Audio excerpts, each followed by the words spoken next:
ወደ ዕለታዊ መረጃዎች ከመሄደ በፊት ኤርትራና ኢትዮጵያን በተመለከተ በብልጽግና የሚዲያ ሰራዊት በተለይ ተጽዕኖ ፈጣሪ እንዲሁም ደግሞ ከዚህ ጋር በተያያዘ ከውስጥ መረጃዎችን መሰረት ማድረግ መረጃ ከሚያሰራጩት መካከል ሰሞኑን አንዳንዶቹ የፕሮፓጋንዳ ወይም ደግሞ የሚዲያ ስምሪት ለውጥ መደረጉን የሚያሳዩ መረጃዎችን እያሰራጩ ይገኛሉ። ከዚህ ቀደም የኤርትራን በተመለከተ በተለይ ኤርትራን በተመለከተ የተለያዩ አቋሞችን ሲያራምዱ ከነበሩ ትልልቅ የብልጽግና ገጾች መካከል አሁን አንዳንዶቹ የተለየ መረጃ ይዘው መቅረብ ጀምረዋል። ከነዚህ መካከል ፕሬዚዳንት ኢሳያስ አፈወርቂ በቅርቡ ወደ አዲስ አበባ ይመጣሉ፣ አብይ አህመድም ወደ አዲስ አበባ ወደ አስመራ ይሄዳሉ። ስለዚህ በቅርቡ በሁለቱም በኩል ሰላም ይወርዳል የሚሉ የሚዲያ መረጃዎችን ነው እያሰራጩ ያሉት። ይህ መረጃ እውነት ነው ወይ? ከመጋረጃ ጀርባ አዲስ ነገር አለ ወይ?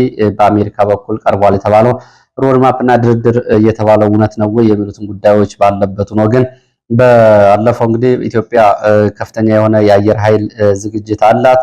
እንደ ቬንዙዌላው ፕሬዚዳንት ኢሳያስ አፈወርቂን ይዘን እናመጣለን ሲሉ የነበሩት ገጾች አሁን ይህንን የፕሮፓጋንዳ ለውጥ አድርገዋል።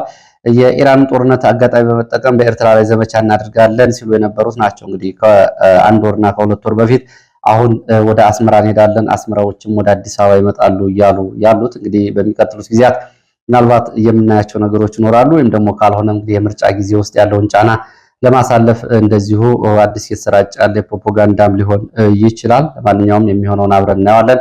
ግን በዋናነት ግን ከኤርትራ አንጻር ይዘውት የነበረው አቋም መለዘብ ይታይበታል። ከዛ ባሻገር ደግሞ እንደዚሁ ጎን ለጎን ከወጡ መረጃዎች መካከል ደግሞ ትግራይ ከመቼውም ጊዜ በላይ ወደ ቀይ ባህር እየተጠጋች ነው። የኤርትራ አካል በመሆን ወይም ደግሞ ሉዓላዊ ሀገር በመሆን በሱዳንና በግብፅ ድጋፍ ነፃ ሀገር በመሆን ወደ ቀይ ባህር ትጠጋለች ብለዋል በሚል ሁለት የኤርትራ ጀነራሎችን ስም በመጥቀስ እንደዚሁ መረጃዎች ተሰራጭተዋል። እነዚህ ስማቸው የተጠቀሰ የኤርትራ ጀነራሎች ግን በየትኛውም መደበኛም ሆነ ማህበራዊ ሚዲያ ገጽ ላይ ይህ አስተያየታቸው አልታየም። ይህም እንግዲህ ከብልጽግና የሚዲያ ሰራዊት ገጽ ላይ የተገኙ መረጃዎች ናቸው። እንግዲህ በተለይ ከአስመራ ጋር ድርድር እየተደረገ ነው በሚል በመሃል ህወሓትን እንግዲህ ጫና ውስጥ ለመክተት የታሰበ ይመስላል። እንግዲህ ከፕሮፓጋንዳ ባለፈ መሬት ላይ ያሉ ወይም ደግሞ ተጨባጭ መረጃዎች ናቸው የሚለውን በጊዜ ሂደት ወደፊት የምናየው ይሆናል። ከነዚህ እንግዲህ ከኤርትራ አንጻር ከነበረው ዘመቻ አንጻር መለዘቦች እንደሚታዩ ግን ምንም ጥርጥር የለውም። ወደ መረጃዎች ነው የሚሄደው። ወደ ያስኳቸው መረጃዎች ሲሄድ ወደ አርማጭሆ የሚወስደን መረጃ አስቀድማለሁ። በአርማጭሆ ጠገዴ ቀጠና በሶስት አቅጣጫ ከተንቀሳቀሰ መከላከያ፣ አድማ ብተና፣ ሚሊሻ ጋር የደፈጣና የግንባር ውጊያ መደረጉን መረጃ ምንጮች ገልጸዋል። በዚህ በተደረገ የደፈጣና የግንባር ውጊያ ሰብአዊ፣ ቁሳዊና ወታደራዊ ኪሳራ ደርሷል።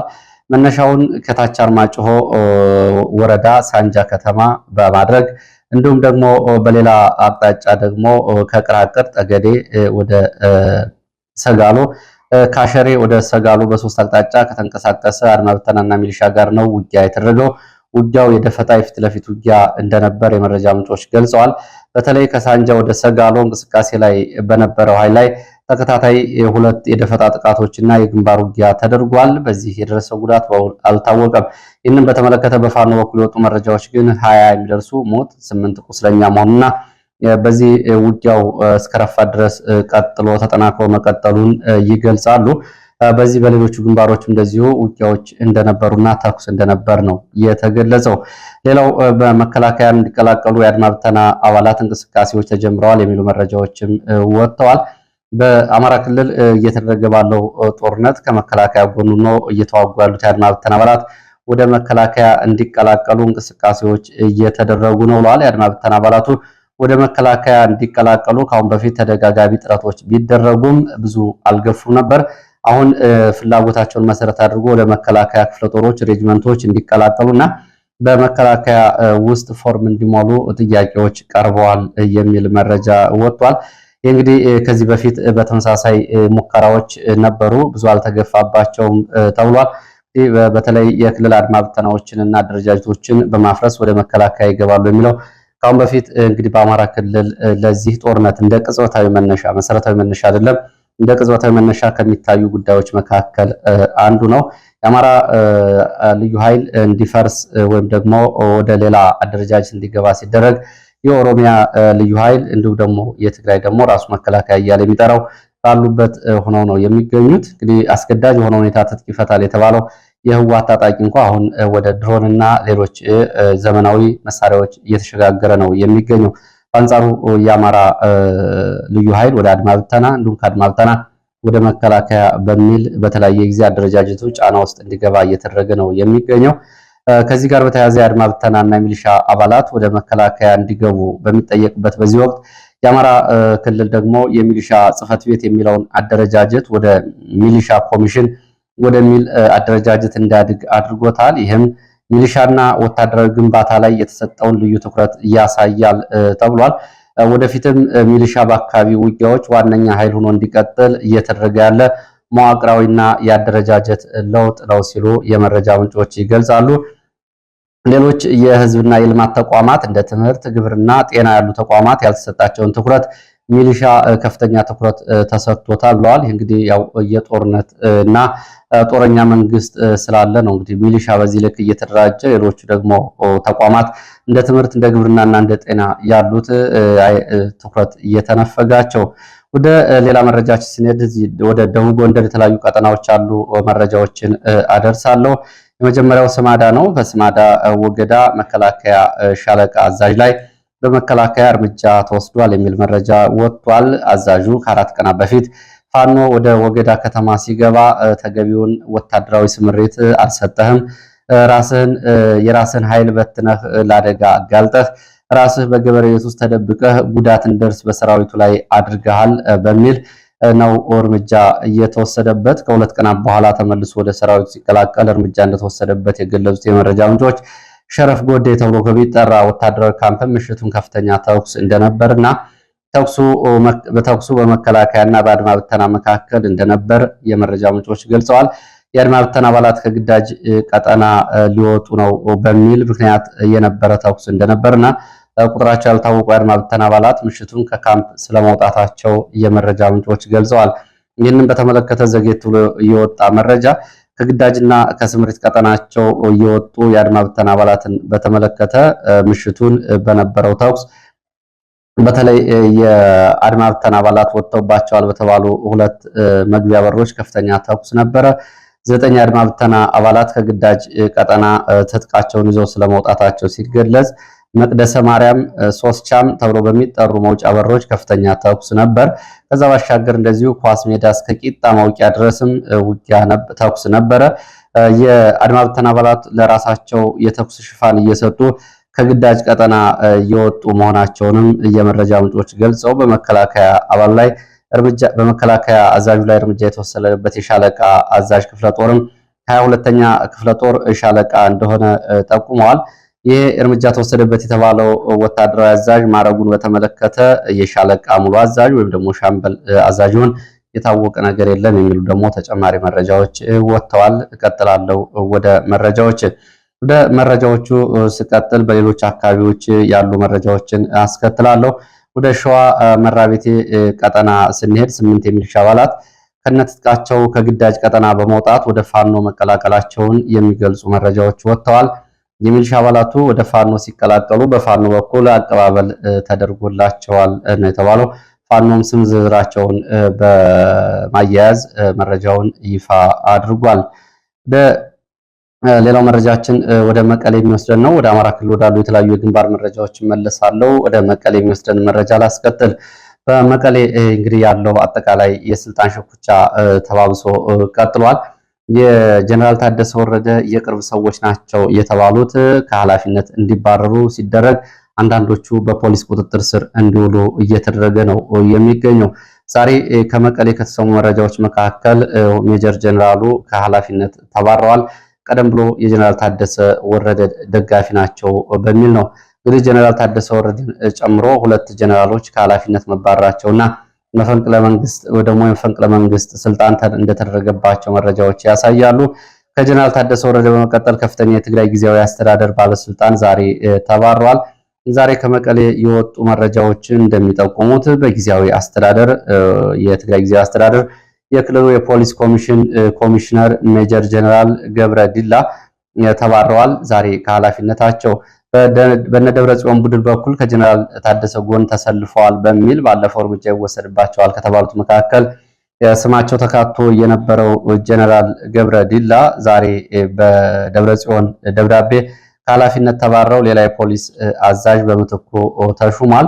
የፖሊስ አዛዥ ሆኖ የተሾመው ይህ ደጎ ስዩም ነው። እንግዲህ እሱን በተመለከተ ከአሁን በፊት በህወሓት ጦርነት ጊዜ በከሚሴ በድሮን ጥቃት ለጥቂት ከተረፉት ሰዎች መካከል እንዲሁም አዲስ አበባም በኃላፊነት በነበሩበት ጊዜ በጥቁር ገበያ በህገወጥ የሰዎች ዝውውር የሚጠራ ስሙ ሲሆን በተለይ አዲስ አበባ ፍልውሃ አካባቢ በነበሩ የጥቁር ገበያና የዶላር ምንዛሬዎች በተደጋጋሚ ስሙ የሚጠቀስ ሰው ነው።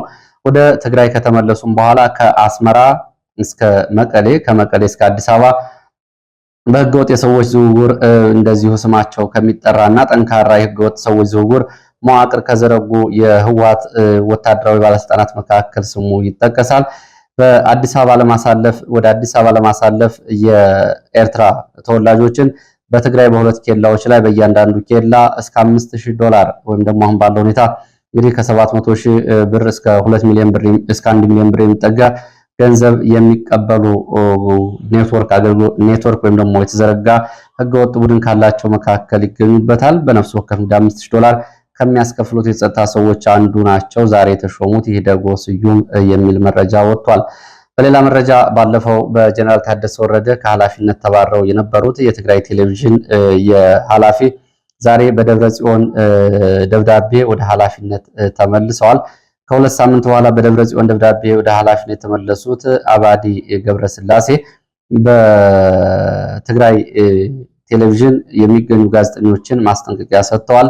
ህወሓትን የሚቃወም እንዲሁም ደግሞ በህወሓት በኩል የሚሰጠውን የሚዲያ አቅጣጫ የማይከተል ጋዜጠኛ ካለ እርምጃ ወስዳለሁ ብለዋል። እንግዲህ በሁለት ሳምንት ውስጥ ወደ ስልጣን ተመልሰዋል። እንግዲህ ያው መቀሌ ያለው የስልጣን ሽኩቻ ድራማው እንደቀጠለ ነው። እንደምታስታውሱት ከአንድ ዓመት በፊት መቀሌን ጨምሮ አለማጣ ከተማ ከሁለት በላይ ከንቲባ የነበራቸው ከተሞች እንደነበሩ ይታወቃል። አሁን እንግዲህ የጊዜያዊ አስተዳደሩ ባለስልጣኖች ናቸው በሚላቸው ላይ ደብረ ጽዮን ሹመት እየሰጡ ነው የሚገኙት። ትብብር ለኢትዮጵያ ተብሎ የሚጠራ ትብብር ለኢትዮጵያ አንድነት ተብሎ የሚጠራ የፓርቲዎች ትብብር የሆነ ፓርቲ የሀዘን መግለጫ አውጥቷል። የመኢአድ እናት ፓርቲ፣ ጊዮናዊ የአማራ ንቅናቄ፣ ኢህአፓና ሌላ አንድ ፓርቲ በጋራ የመሰረቱት ትብብር ለኢትዮጵያ በቤኒሻንጉል ክልል በመተከል ዞን ጉባ ወረዳ አይሲዲ ተብሎ የሚጠራው አካባቢ በተለይ የአፍሪካ እርሻ አካባቢ ከሁለት ቀናት በፊት በአሰቃቂ ሁኔታ የተጨፈጨፉ ተሳፋሪዎችንና ሾፌሮችን በተመለከተ የተሰማውን ጥልቅ ሐዘን በመግለጫ ገልጿል። በተቀናጀ ጭፍጨፋ 35 ንጹሃን ተገድለዋል፣ 50 ቆስለዋል፣ ሌሎች ደግሞ የደረሱበት ያልታወቀም በርካታ ናቸው ያለው መግለጫው ጭፍጨፋው አሳዛኝ የሚያደርገው ደግሞ በአካባቢው የአባይ ግድብ አቅራቢያ መፈጸሙና በአካባቢው ጭፍጨፋው በተፈጸመበት አካባቢ የመከላከያ ካምፕ መኖሩ ነው ሲል ትብብሩ ይህንን ገልጿል። በዚህም መንግስት የዜጎችን ደህንነት መጠበቅ ካልቻለ ለምን የጥንቃቄና የጉዞ ክልከላዎችን በማድረግ ዜጎችን ለአራጆች ተላልፈው እንዳይሰጡ አላደረገም የሚል ነው። እንግዲህ ለወትሮ መንግስት ኃላፊነቱን ይወጣ የዜጎችን ደህንነት ጠብቅ የሚል ነበር። አሁን ሁኔታው ተስፋ ያስቆረጠው ይመስላል።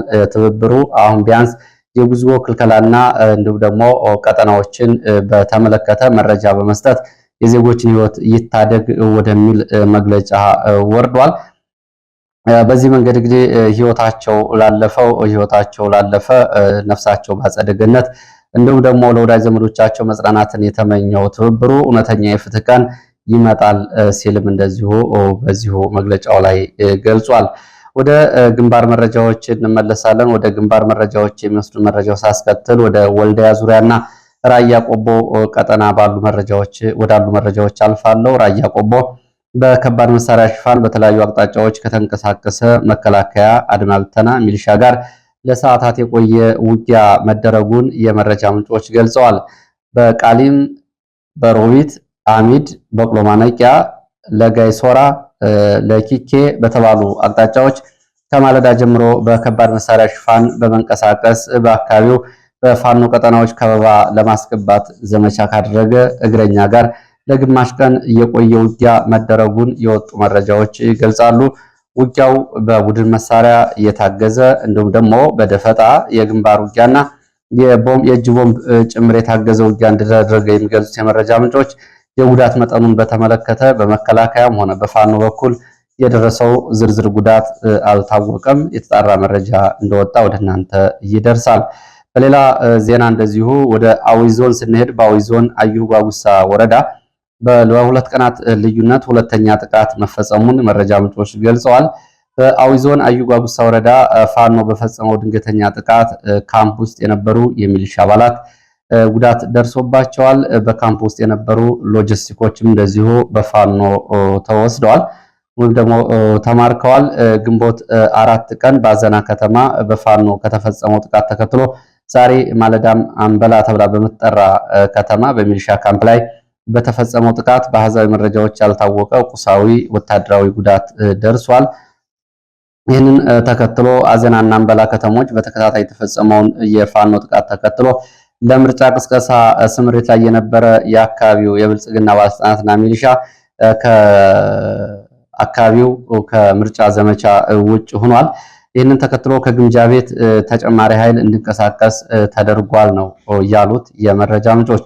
ወደ ምስራቅ ጎጃም ስንሄድ በምስራቅ ጎጃም መርጦ ለማርያም ቀጠና መርጦ ለማርያም ዙሪያ ከመርጦ ለማርያም 12 ኪሎ ሜትር ርቀት ላይ በሚገኙ ሰኞ ገበያና ድቦ ተብሎ በሚጠሩ ሁለት ቦታዎች በሌሊት ከመርጦ ለማርያም በመውጣት ፋኖን ከበባ ውስጥ ለማስገባት ከተንቀሳቀሰ መከላከያ፣ አድማ ብተና፣ ሚሊሻ፣ ፖሊስ ጋር ለሰዓታት የቆየ ውጊያ መደረጉን የወጡ መረጃዎች ይገልጻሉ።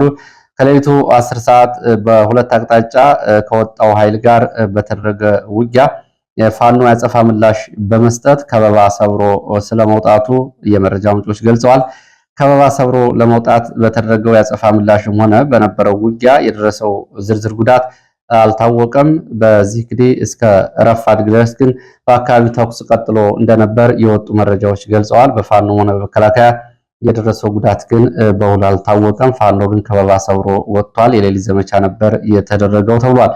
ወደ ሌላው መረጃችን ስንሄድ ወደ ደብረታቦር ቀጠና የሚወስደን መረጃ ነው የማስከትለው።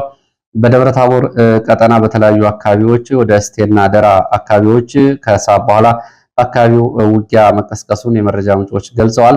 ከማህደረ ማርያም ወደ አርብ ገበያ ዋንዛየ አፈራዋናት አካባቢ ትላንትና ከተፈጸመው የአየር ድብደባና ዛሬ ደግሞ ከነበረው የድሮን ቅኝትና የአየር ኃይል ስምሪት ጋር የእግረኛ ዘመቻ መደረጉን ተከትሎ ነው ከሰዓት በኋላ በአካባቢው ውጊያ የተቀሰቀሰው። ዋንዛየን ጨምሮ በሶስት ቦታዎች ለሰዓታት የቆየ ውጊያ እየተደረገ እንደሆነ የአካባቢው ዓይን እማኞች ገልጸዋል። እግረኛ ከአርብ ገበያ ወደ ማህደረ ማርያም እንዲሁም ደግሞ ከእስቴ ወደ ልጫ ተብሎ ወደሚጠሩት አካባቢዎች እንቅስቃሴ ማድረጉን ተከትሎ ነው ውጊያ እየተቀሰቀሰው። ከዋንዛየ ወደ አርብ ገበያም በተመሳሳይ። በዚህም ይህንን በተመለከተ በመከላከያም ሆነ በፋኖ እስካሁን ድረስ ባለው ውጊያ የደረሰው ዝርዝር ጉዳት አልታወቀም ያሉት የመረጃ ምንጮች ጣና ገላውዲዮስ የፋኖ ኃይል ከዋንዛየ እስከ አርብ ገበያ ባለው ቀጠና ዋንተ ተወርዋሪ ክፍለ ጦር ከማህደረ ማርያም ዙሪያና አካባቢው ስቴደንሳ ብርጌድ ደግሞ ግንዳ ጠማም ተብሎ ከሚጠራው እስከ ልጫ ድረስ ባሉት አካባቢዎች በሶስት ግንባሮች ከሰዓት በኋላ ውጊያ እየተደረገ እንደሆነ ነው እየተገለጸው። በውጊያው ግን የደረሰው ጉዳት በውል አልታወቀም። ለዚህ ሰዓት የነበሩኝ አጫጭር መረጃዎች እነዚህ የሚመስሉ። ስለተከታተላችሁ በእጅጉ አመሰግናለሁ። ሀሳብ አስተያየት ቢኖራችሁ ጥቆማ ዜና@gmail.com ላይ ልታደርሱ ትችላላችሁ። በቴሌግራም በዋትስአፕ በሜሴንጀር መልእክቶችና ጥቆማዎችን እያደረሳችሁ ስለሆነ በእጅጉ ነው የማመሰግነው። ለነበረን ቆይታ አመሰግናለሁ። በሌላ ተመሳሳይ መርሃ ግብር እስከምንገናኝ